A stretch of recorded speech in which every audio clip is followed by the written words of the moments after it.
protecting our community is worth a shot. Vaccines can help protect you, your family, and our community. Stop by James Drugstore today. And welcome back to the Livingston Parish News Weekly Show, a podcast brought to you by the Livingston Parish News. My name is McHugh David, publisher and editor of the news, and today we have a special guest, a local business owner, and a guy who's probably more involved than you think. I'm going to give him just a second to introduce himself so that folks who are just listening to this can put a voice to a name. So good afternoon, sir. Thanks for taking the time. Go ahead and introduce yourself. My name is Chad Foster, and I'm with Gator Millworks. Thank you, sir. And as a lot of people know, Gator just built a brand new facility. It's pretty amazing off of Florida Boulevard near Jubin. We're going to get to that in just a second, but wanted to kind of, get it started off with, you've been with the company for a while. Going to get you to give me something a little more accurate than that, but it's one of those things where you have a personal connection to the business. So give us a little bit of your history with Gator Millworks. When did you start and that kind of thing? And we're going to kind of build up into sort of discussing this new and pretty amazing facility that a lot of students have gotten to see, actually. We were there for your manufacturing day just a few weeks ago. So take it away, sir. So Gator Millworks is a 28-year-old company, just entering our 28th year. Started off in central Louisiana. We're just across the river, Amite River, as just a small mom and dad pop shop for custom face frame cabinets, and it grew from that to what you see today. But for me, I got started because of my father in the carpentry business for most of his life. Spent some time in the newspaper in Baton Rouge, actually. Transferred to Atlanta for 10 years. It was actually a night pressman. Okay. So plant manager ended up being. So right. With great time. Well, yeah, you and I had a conversation about that before we started, that he was with the Atlanta Journal-Constitution. And we also talked about the fact that making a paper, it's a manufacturing deal. So like you said, and eventually they call it a pressman, but you're a plant manager. I mean, yeah. You're directing people to construct something. Yeah, he liked working with his hands, so building things, machinist is same thing in millwork, and also kind of a newspaper, because you're having to make things just with different products. So sure. So bring us forward. Like you got started. It was kind of a mom and pop shop. And as you're moving forward, I know that, and that was a lot of uses of the word forward, excuse me, but you kind of get into this realm of, I think, this is more of a question. You have the location on Highway 16. The flood comes, let me back up just a second. When did you make the move from Central to Livingston Parish, or when did your parents make the move? So they moved the business over about 2 years after it kind of got started. Okay. They purchased the property on 16 right there near the high school, built a building at that time and expanded. I entered the company obviously through working with my father, but once I graduated high school from Central, I went to Southeastern for finance. Okay. And then my father got ill, after my junior year in college, and I actually went to his bedside and said I wanted to stay with the company and not go back to school. Okay. So that's kind of how my teeth got deeper into the company at that point in time. So sure. About 2003. Okay. And then we just went from there to kind of growing every year or two with new technology. Sure. So as a finance guy, you were focused on obtainable growth, responsible growth. Smart growth. Right. I think that being creative of what you do can actually accelerate that growth. So kind of separating yourself, stepping out there, doing things in business that most people have not done in the area or industry. Sure. So let's talk about, I know that a bedside conversation with your ailing father can be a little intimate. Want to talk more about you and your mindset, as you've decided to have that conversation and you've had it with your father. What were you looking to do with Gator? What was your vision? Well, the vision always changed. Well, that's fair. I mean, just because things around you change. Sure. So my vision in the very beginning was to just continue it. It was a company that built off of great reputation, and to keep that going was important. So just continue doing what we did well, but also adding in technology to how we did those things to make those easier, and better for all of us that worked in the shop. That was my first vision, I guess you could say, was to do that. Okay, so let's fast forward a few years. In 2016, everybody knows what happened, but I'll go ahead and say it real quick. Obviously, there was a flood. Your shop there on 16 took a lot of water, just like we did here. We're actually not far from where your old shop was. And I'm going to guess you had a choice at that point about what you wanted to do. Was the facility that you have now already on your mind? Were the plans already there, and the flood kind of pushed you in that direction, or were you already moving that direction and it just kind of said, okay, now we're just going to do this? So in 2014, we started to discuss about the potential of building a new facility, and then in 2015, we acquired a piece of property, the summer of 15, which is where we're at today. Okay. And then in the process of designing the building, we were very close to breaking ground on that building right before the flood actually occurred. Gotcha. So it postponed the project about a year and a half from starting. Gotcha. But it allowed us to actually grow the project by doing that, because the property that we're on currently, we actually got to expand it with another track next to it, which made the facility bigger. Gotcha. Okay. So much like your first question, or the first question I asked you about the vision, and you kind of answered part of it, like, the flood postponed it, but it also allowed you to expand what you wanted to do with this building. That's the question I want to ask. When you had this idea in your head that you were going to build a new facility, what did you want it to be? Unique in a way that things that we got to see over the years of all over the country. We've traveled, myself, others from the company, to see other facilities, to see other industries, vendors. So it allowed us to see things and then bring that back home, to change our industry locally, hopefully, to more than just what it's always been. Not that that's wrong, but to embrace technology. Sure. And we're going to get to that in a second, because I've gotten to tour the factory floor, and of course I got to see it during the manufacturing day. A lot of automation, some very cool stuff, and I want to talk about that. But one of the things that I also wanted to discuss with you is, in our dealings together, I've learned that if you want to learn something, you're going to learn it. You're going to dive all in. You're going to learn about it. You and I have dealt with lights, and you knew the first time we ever talked to you, you knew more than I did, which was fascinating. But when you were doing this building, what was it like to sort of grow your vision? Because the building is part of your business. It's part of your vision going forward. But up until that point, you had dealt with Millworks. So what was it like to sort of take your experience in that and take your sort of hunger for learning and grow it into, okay, I'm going to make this big, unique building? What was that process like? The process was long. I mean, from conception of the property, buying it to doing was 5 years, and it hasn't still changed with designing it in your head. So it evolves, but the process was, let's make this building different. Let's make this building great for the people to work in this. So how do we do that? Well, let's think through who we are. What is it we need? How can we grow in this space? There was a lot of thoughts put into not just building a building, throwing it up, put some doors in it, and calling it a millwork shop. And that's okay to do, but we wanted to make it easy for people. Sure. And I was thinking that if we could, the way I wanted to talk about it is almost like a walkthrough, because it does seem like every area you walk into is customized. It's specific for that purpose. So when you walk in, giant floor to ceiling glass, ton of light up top, custom woodwork, and a showroom that I know that we're working with you guys as well as some other contractors to get finished. When you're envisioning that space, I can only imagine that your initial thought was, I want people to walk through the door and say, wow. We do. We definitely want that to be the case and say, this, I've never seen this before. And that starts with actually the entry of the building, which is one of the key, before you even get inside, there's a portal that we're still having to manufacture, but it's going to be backlit with RGB lighting. Okay. So another nice feature from an exterior point, just to get them to see that and to open their mind.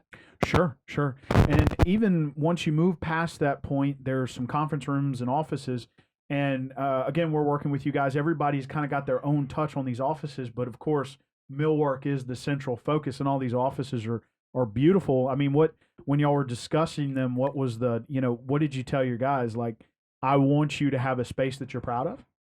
Yeah, I mean, and that goes for the entire facility. It's something that we want you to be proud to be in every day,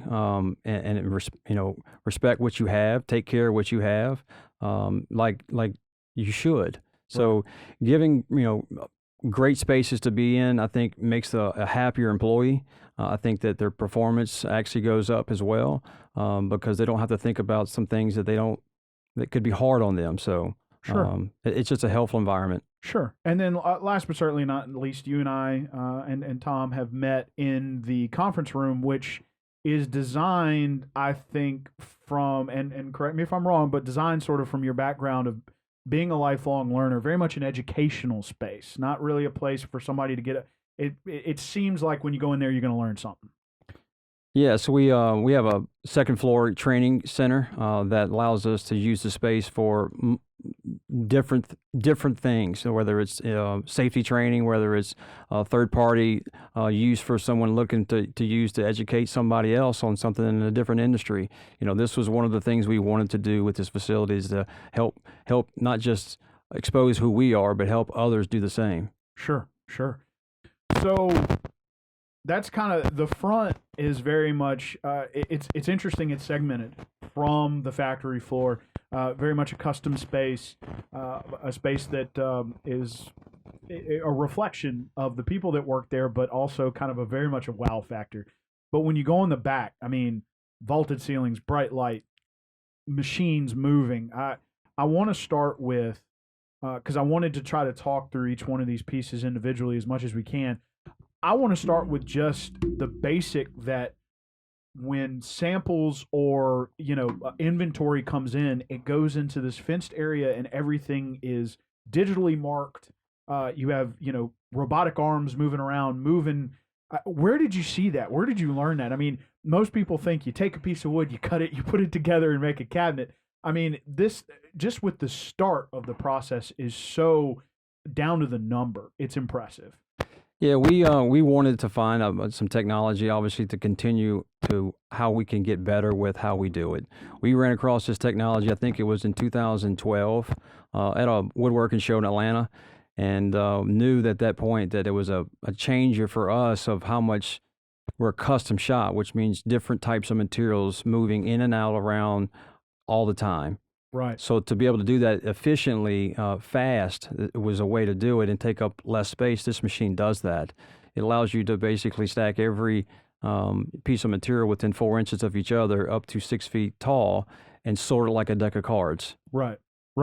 And I mean, it was very interesting sort of watching how person plugged in a number, the arm moved, picked up that sheet of wood and deposited it, along, I guess you can say, the cutting board to get cut, which is also automated and, a fascinating machine that pulls things through a conveyor belt, has its own dispensary for the sawdust, and out comes a cut piece of wood ready to be whatever. Edge banded. Yeah, because, that's the cool thing. I also want to, like you said, you're a custom shop. So y'all do plenty of, like any manufacturer, you kind of have to have your base. So y'all do cabinets, but you do so much more than that. That sort of gives you a base that allows you to expand into other things.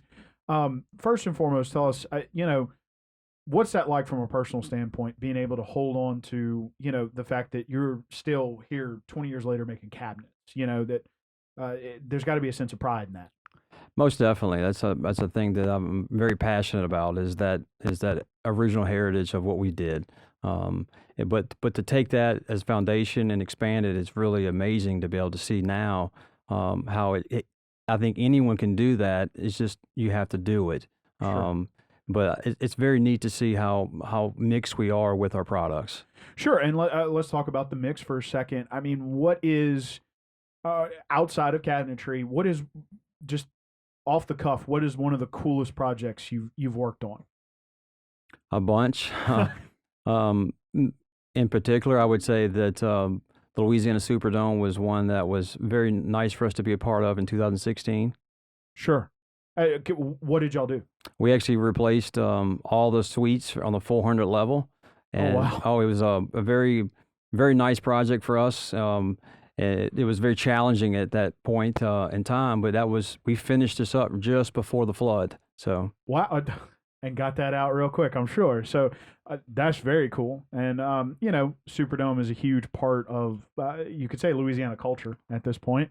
People always get excited over the Saints. they do. I'm sure that felt good to be a part of that. Obviously these are two very separate deals. I mean, you're making a lot of cabinets for a lot of different homes and that kind of deal, and then you're making specialty woodwork for suites. To be able to do that, I would imagine, and you kind of touched on this a bit, but I want to hear more about when you were thinking about your factory floor, designing your factory floor. I imagine that you had to design it in such a way where automation was a key point, not necessarily to replace people, to make this stuff streamlined, because you're doing so many different things. I mean, you are. I mean, the difference between people might say, "Oh, you're still cutting wood." I would imagine it's a little different. So when y'all got to the point where you're designing your factory floor, and you knew you, for instance, wanted that singular sorting machine, what else were you thinking about automation and how you wanted this to flow? Because I know it goes all the way down to things come in on one side and go out the other, and there's all this in between it's amazing, but it also seems very, very complicated. It can be complicated. I think that you have to have a good team around that to do it. For us, robotics allows our staff members to not have to physically do as much as they would do if they didn't have it. So it's not to ever take away any position or job. It's usually to add. Okay. So when you're talking about adding, you said you wanted smart growth, right? And so when you're talking about adding, did you leave room for different automation as things progress? Did you think about that in the future, say 10 years down the road? Yeah, so time is never usually a distance for me. It's always when to do it when it's right. Sure. But yes, we most definitely left for that. So there's features that we can add to operations, like a saw. A robotic arm can actually take that same piece that's coming off the saw from the IntelliStore now and downstack that, and allows that to be organized much faster and efficiently. Okay. Very cool. So obviously you've thought about the future as a when, not an if. And, you've designed your shop or your office / workshop to be that way. So here's sort of an intimate question, and it might be asking a parent what their favorite child is, and they're going to say, "Oh no, I love them all." Which, by the way, parents, everybody knows that's not true. We know you love all your kids, but everybody's got a favorite kid. Don't lie.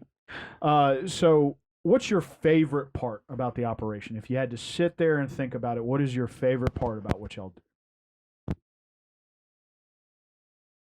That's tough.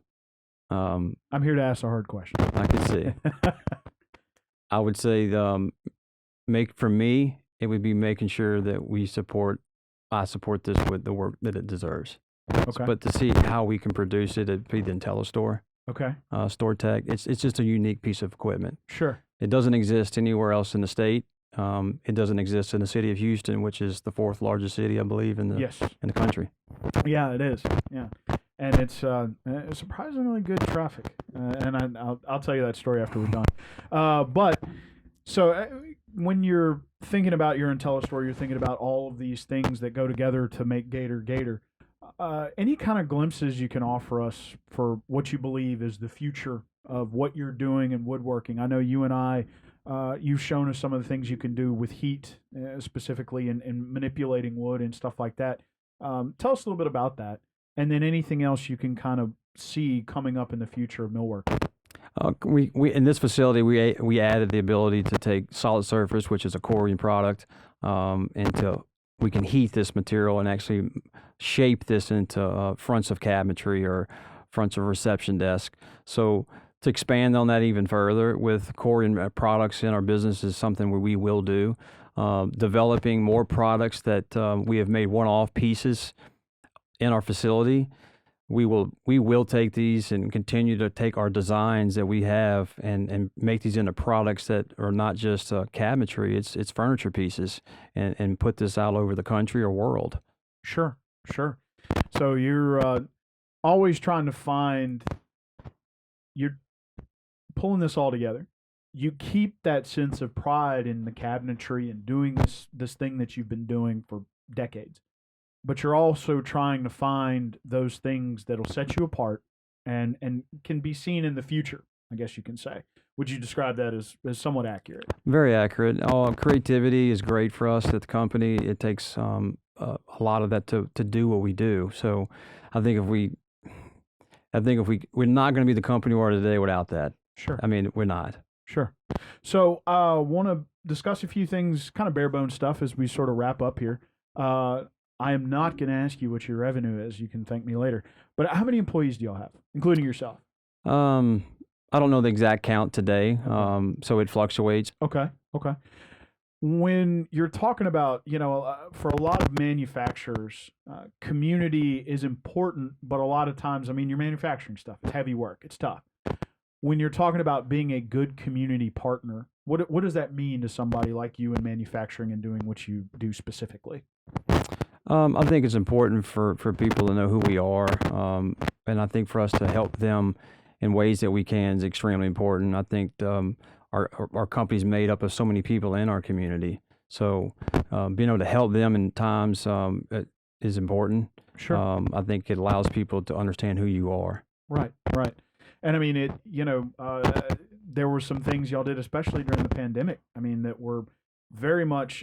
It was a wider community. It was the healthcare community, but I know y'all came out with face shields, I believe, trying to help those folks, stay in the hospital, stay working, get back to work. That was a cool project. Any other type community things that anything you might have done on the down low? Are you a member of chamber, anything like that? I am sit on the board for BRAC, Baton Rouge Area Chamber. Wow. Okay. That's almost a year now. Okay. I'm actually also on the board of advisors for Pittsburgh State University for their architectural millwork program they have. Oh, wow. Okay. Which has been amazing to be a part of as well. So Sure. Okay. So involved in a lot of large communities. For those of you who don't know, BRAC is Baton Rouge Area Chamber. Very important, I guess you can say, it's a very important entity in the 9-parish area, doing a lot of business attraction, business retention. So good to hear that you are part of that board. As we wrap up here, I'm being given a prompt that I do want to bring up. I had mentioned it earlier. Just a few weeks ago, y'all had for Manufacturing Day, y'all gave a tour for a lot of local students. And how many was that, Tom? 150? 150 kids.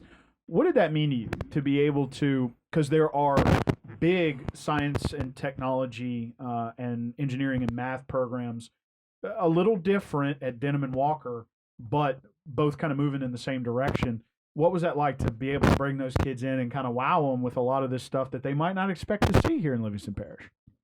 It was very neat to see. I didn't expect to have that many students on this first experience that we were providing. So amazing for us to be able to provide them this look. The whole thing is to get them to think, not to worry about what we do so much, but just to inspire their mind to think about whatever it is, to show them that they can reach anything. Sure. And I mean, you don't have to be limited by location or anything like that. You just have to be willing to learn, which I think is a core value of yours. I mean, as we've gotten to know each other, I mean, I know you're always looking to learn something. So anything else that you'd like to say about Gator before we wrap this up today? Yes, we're very proud to be in Livingston Parish. I couldn't imagine having this company anyplace else. It's been home for me for now 18 years as I've moved from Central. So this is my home. I know this is a lot of people's home. So just proud to be here. Met amazing people that's here and couldn't imagine being anywhere else. Great. Well, I know obviously on multiple boards, running a big company, you are a busy man. So I appreciate you taking the time to come do this interview. I know our listeners appreciate it as well. If you would please take one last second to reintroduce yourself so those folks who are listening can replace that name. My name is Chad Foster, and I'm with Gator Millworks. Thank you, sir. And my name is McHugh David, publisher and editor of the news. One last time, I want to thank my guest for taking the time to join us today. I want to thank those of you who are either listening or watching to this. We appreciate that as well. Please remember that we are at the news on Facebook, Twitter, LinkedIn, Instagram, and YouTube. We are once a week in print on Thursdays at $7 a month to get that in your mailbox. We're also online, www.livingstonparishnews.com. We hope you have a great day, and we're going to see you next time.